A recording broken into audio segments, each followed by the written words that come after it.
Welcome to PR Talk, sponsored by the PRSA of Oregon and part of the MPN, the Marketing Podcast Network. This is your host, Amy Rosenberg, founder of Veracity and author of A Modern Guide to Public Relations. Help other people find our podcast by subscribing, rating, giving us a review, or sharing on social media. Hi, PR Talk listeners. I have Erin Diehl here today. Hi, Erin. Hello, Amy. Thanks for joining. So just to let everybody know, Erin is the CEO of Improve, which is a company that uses the powers of improv to help with team development and leadership building and workshops. So yeah, thanks for joining us today, Erin.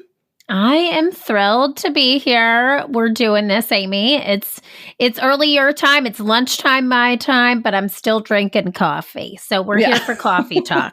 We're here for the coffee talk. Oh, yeah, coffee talk. Just like I did have a podcast called Fika Talk, but that's a different story. Fika is Swedish coffee. But anyway, now I'm improving. Now I'm going to join your team. No, tell me about your company and how you what's improv all about, but how can that actually help business leaders? Yes. Okay. Well, thank you so much. Number one, just for the opportunity to chat with you, with this audience, and just share the love of what I do, because truly it is an art form.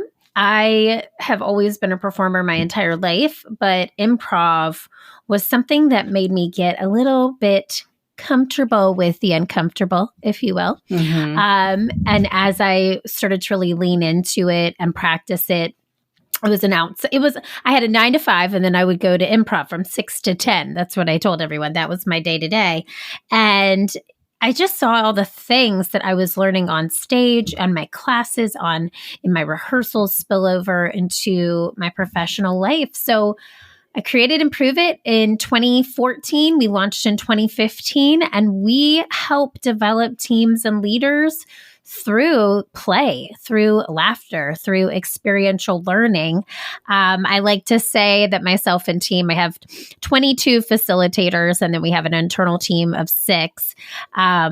We call ourselves professional pretenders, and it's a real job. And it's actually something that I feel really called to be here on this earth to do, which is to help people be their best selves by removing the barriers that make us feel like we have to show up in a certain way, and allowing ourselves to just be and just play. And through that's when really wonderful conversations happen. That's when people find their true selves, and that's when people become their best selves personally, but I focus more on the professional side. So that's how we came to be, and we've had quite a roller coaster over the past few years, but we are just now thriving and really expanding our reach globally, which has been really exciting.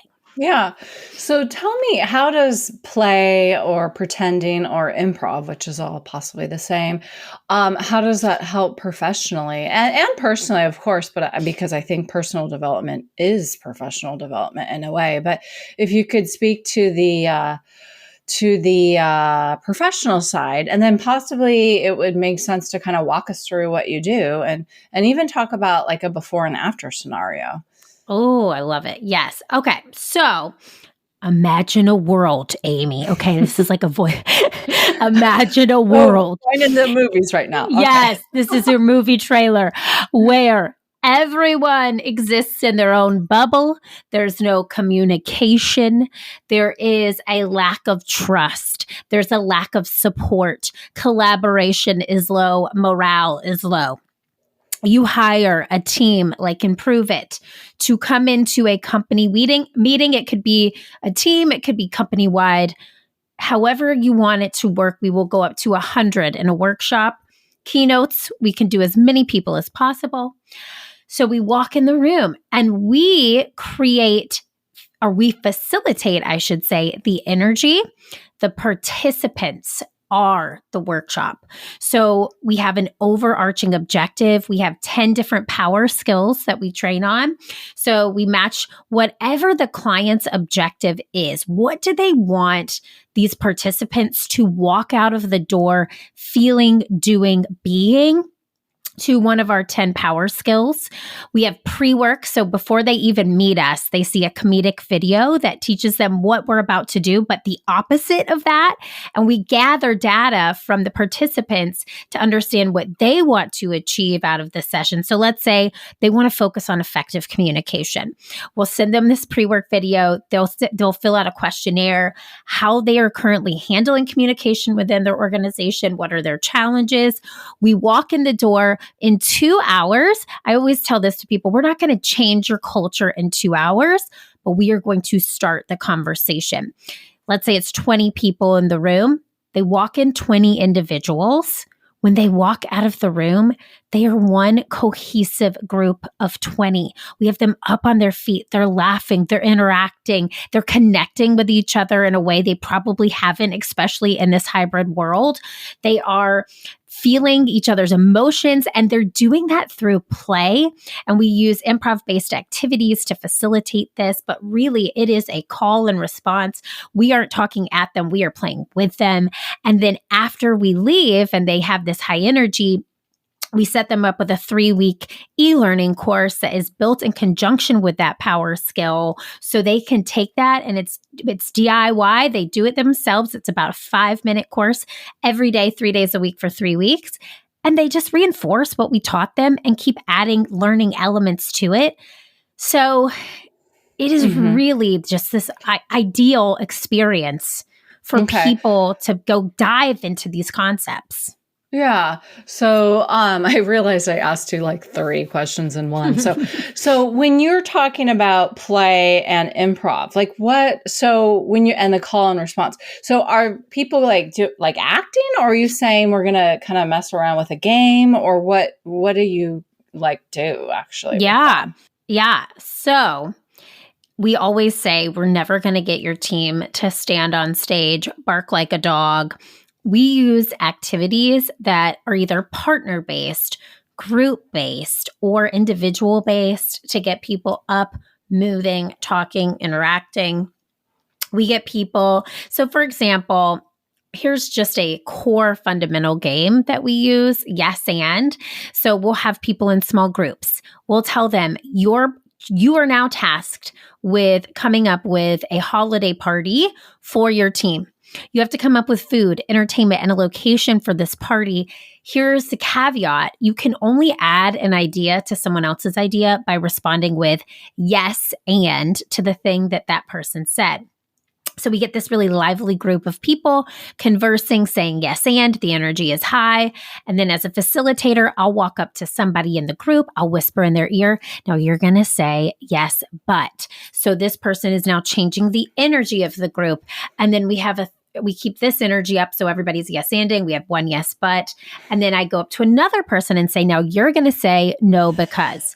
So the energy shifts. The team dynamic is shifting because now the energy is low because we have this person who is putting down the ideas. And so we take a step back after that game and I ask the group, how did that feel? And people will say, I loved when we were all yes-anding each other. Momentum was high. We were planning so many great things. When we added that yes, but person, I second guessed myself. I didn't want to share as much. And when that no person came in, I just wanted to shut down. And so we say, is this typical? Is this how a meeting that you're in normally feels? And you'll get a lot of hands raised. So that's just one example, but we have many, many, many activities throughout each session. And it's built on these activities are going from low risk to high risk. So we always know we put the lowest risk in the front of the workshop. So by the end, people are you'll be so surprised at how people get out of their comfort zones, come out of their shells, and just connect with each other. It's really cool. So can you just tell us about your personal experience with improv and how that possibly developed you as a person, which then possibly gave you confidence to be a better leader? Yeah. Oh my God. So just to kind of give you a glimpse into my childhood, Amy, let's get out the couch. Let's do some therapizing. I grew up acting. I danced my entire life. I danced at Clemson University for the football basketball team. I sang, not well, but I love show choir because I love a good jazz hand. I mean, I was in the entertainment world literally since I was 3. That included having a script. So every single thing that I did was scripted. When I moved to Chicago in 2005, I graduated from school and I said, I am going to become a talk show host, which is every parent's dream. I moved to Chicago because I thought, okay, what does a talk show host need? They probably need some improv skills. The moment I stepped foot into this classroom, I was terrified. I'm talking terrified. Like I call it the ick factor. My armpits got sweaty. I was disgusting. I needed a strong antiperspirant. And I would get so nervous before every class. Okay. Mm-hmm. So in your improv class. Yeah. Yes. In my improv class. So that made me realize like, I need to keep doing this. If this scares me, I need to keep going after things that scare me in order to overcome this fear. So it was exposure therapy, if you will. Mm-hmm. I kept going and going. And pretty soon it took like a year for me to get out of the punchline, class clown person on stage, but I actually found myself craving it. It was like therapy. And there actually is some new studies that just came out that talks about how improv is a fantastic tool for releasing anxiety. You can be any character. You can create anything on stage that you're going through in life and put it into a scene. So it was beautiful for me to just go through life, putting experiences that I had on stage and seeing where they went. And so I started to notice all of this spill into my professional life. At the time, I was in recruiting and I worked as a business development leader at a recruiting firm. Let me just tell you, people did not like me. They didn't want to talk to me. It was a very hard sell, but I started to become more empathetic. I started to become a better listener. I started to be more present. And that was because of improv that I became that way in my personal life. So through that, Improve It was born, but I really am a testimony to this art form. It changed me personally, professionally. It made me more confident, like you said. I was able to walk in a room and know that I would be able to handle anything because you throw a word at me on stage and I have to make it an entire scene for 30 minutes. I can do this, right? I can walk in this meeting and feel good. Yeah. So yeah. So to me, I mean, it just sounds like, I mean, not that I know, I'm not a psychologist or anything, but I think that we have security issues, like self-esteem issues, all of us, men, women, whoever, and our self-esteem issues relate possibly to what we think people think about us, right? Yeah. And so possibly getting up on the stage without needing to overthink yourself and getting used to this and just practicing these new ways of being can help you kind of, quote unquote, get over yourself so that then you can go into a room and sell, which is what you're saying, that when nobody wanted to talk to you, that's because you were in sales, right? Yeah. And it was, recruiting, I didn't know at the time. In the world of staffing, it was really, there was so much competition. There were so many recruiters. I lived in Chicago. It was hard. I'd never done it before. And so I got really good at it because I was able to really connect with people. And like you said, feel more confident because of the skills I was transferring from the stage. Right. It's like there's the confidence, but then also you mentioned the listening, which I do think that listening does take practice. And so when you're doing improv, you have to listen to what your partner says. Otherwise, you won't be able to respond. But if you don't have practice doing that, oftentimes a lot of us sit around and think about what we're going to say next without listening to what the other person's saying. Yes. And that's beautiful. And I love how you describe that because that's what improv is. It's listening and responding to the last thing that was said. You can't pre-plan and you can't judge. You have to postpone judgment in order for improv to work, which is really a release of the ego. If we're going to get real deep here, it's really releasing ego. It's acceptance. It's support. I love the improv community because it is so supportive because you really have to trust your scene partners. You have to believe that that person is going to have your back on stage no matter what. So that's what my company is built of are these amazing humans who just want to love each other and support each other and make the world a better place through laughter and connection. And that's the world I want to live in. And a lot of that with real connections has to do with vulnerability, right? Yeah. So like, you're showing up pretty vulnerable when you're on a stage and you're trusting, you're not doing a monologue even that you made up. You are trusting somebody else to carry you. And so translating that over into the business world, I mean, how does that translate? Oh my God, so many ways. You have to trust your team members. First of all, you have to let go of control, which was a huge thing for me at improv. I am what I call a recovering perfectionist turned fail-fluencer. And when I tell you, Amy, that I hailed... Wait, say that. Fail what? Fluencer? Fail-fluencer. I don't sell tea on the internet or give you links on Amazon. I encourage you to fail. Yeah. Sign up for my failure plan. Yeah. Yes, that's it. Yes, you'll get the link. I'll drop it in. No, it's really, to me, this idea of letting go control, especially from a leadership perspective. First of all, newsflash to any leaders, because I lead a team of people myself. We don't have all the answers. No one does. We're never going to have them. So just know that up front and then release yourself of that stress, number one, but also release yourself from this idea that you need to do it all. You need to be it all because ideally in a perfect world, we're all working together to achieve goals. But when you hold things so tightly and you try to control them, you're not allowing anybody else to have part of the fun or part of the journey. And so that's what improv really teaches you is to let go of the need to always be the one talking.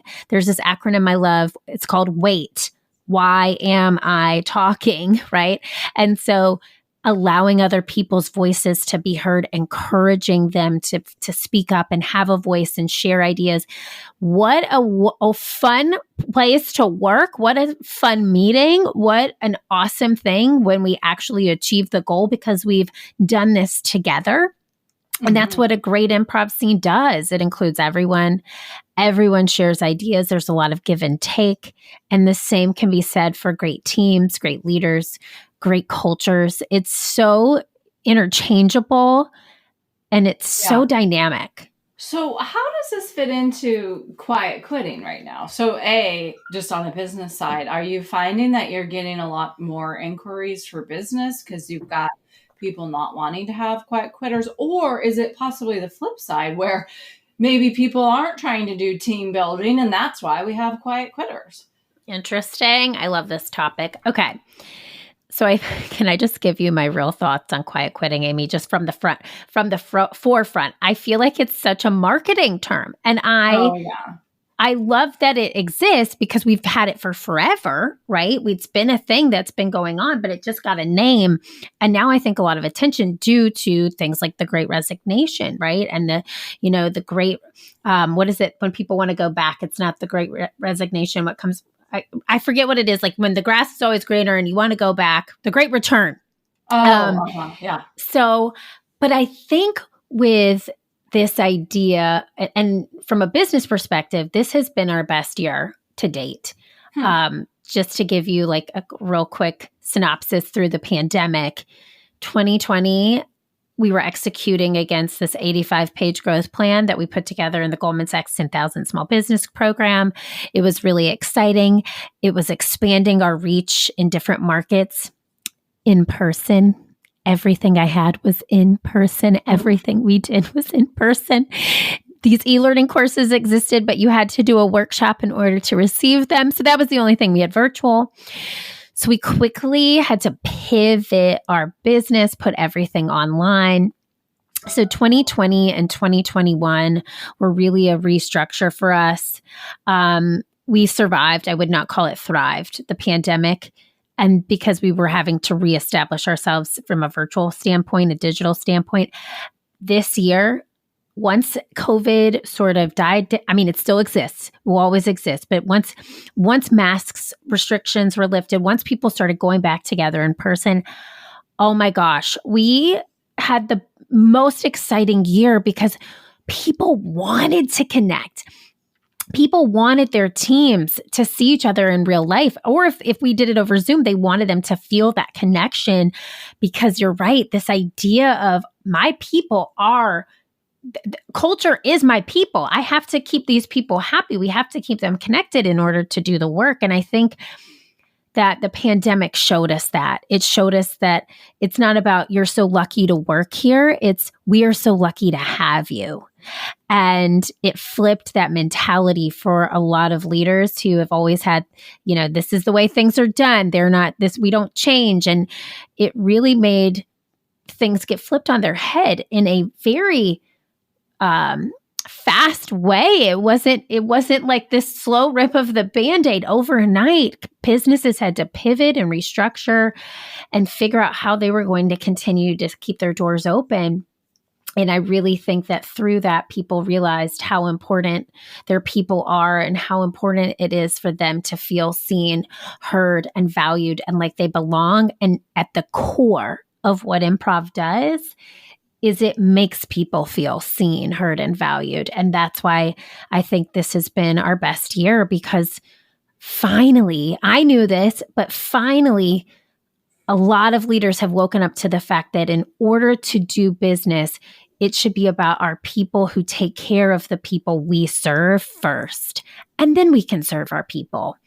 So I love the shift. I love the mental shift, because it's examining our human beings, right? Who we are as humans. Yeah.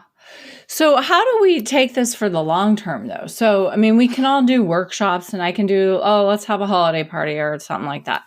But how do we, how do you just, I don't know how you approach this with other leaders that might want to do, even if they want to do this in-house and they're small and they can't quite, hire a firm. What are some tips for incorporating play or spontaneity into the workforce? Yeah, I love that question. I'll tell you, okay, so two perspectives. One, if you do bring in a company that does what I do or infuses play into what they do, please, if you have the opportunity, you have the funds, do it. People will remember that experience. They may not remember every single thing that was said, but they will remember that feeling, and they will feel like they were seen, heard, and valued. And from that, so for example, American Marketing Association has been our client for years, and they actually took one of the fundamentals that we use and made it a part of their core values, which is yes and. And yes and is at the forefront of everything they do. It's at the forefront of every interview. It's at the forefront of every meeting. They incorporate this philosophy into their day-to-day. So that's one example. You can take it there. Or if you don't have the funds and you're thinking, okay, we don't have budget for this. How can I do this? There's so many easy ways to do this in a way that's budget friendly, that makes people feel like they are, again, seen, heard, and valued. So one thing I really love, and I actually heard this from Claude Silver, who was on my podcast recently. She is the Chief Heart Officer, I love this title, of Vaynerchuk Media, with Gary Vaynerchuk. And she talks about having these open forums, and she calls them just office hours, where people just show up, kind of like, because they're a completely virtual company now. She'll open up a Zoom link, people will come. There's no objective. There is no work. It is pure human connection. She'll come with questions and fun icebreakers and put people in breakout rooms to connect and facilitate with each other. And she thought, oh, let's try it once. We'll see if anybody shows up. I think they have 2,000 people in the company. She said the first one, they had 90 people. Now they've had to extend their Zoom past the 500 person limit because so many people were craving this connection. So just giving people opportunities to connect outside of work.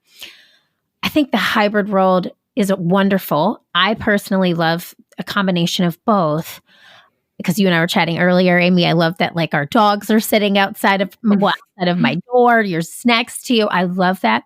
But I also really want that connection with my team. So I think fostering that in a way that doesn't feel fake or inauthentic, but makes people want to come together and not just jump on a Zoom call and go straight into the work, creating experiences that may be free. Maybe you send everybody a gift card for Uber Eats and they get lunch and you all eat lunch on Zoom together.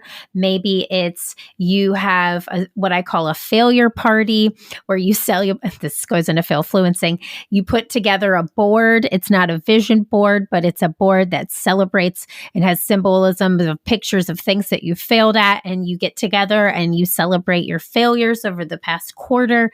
There's so many ways, but I really think that that people piece is the piece of the puzzle that keeps people coming back to do the work. Mm-hmm. They just need to feel engaged.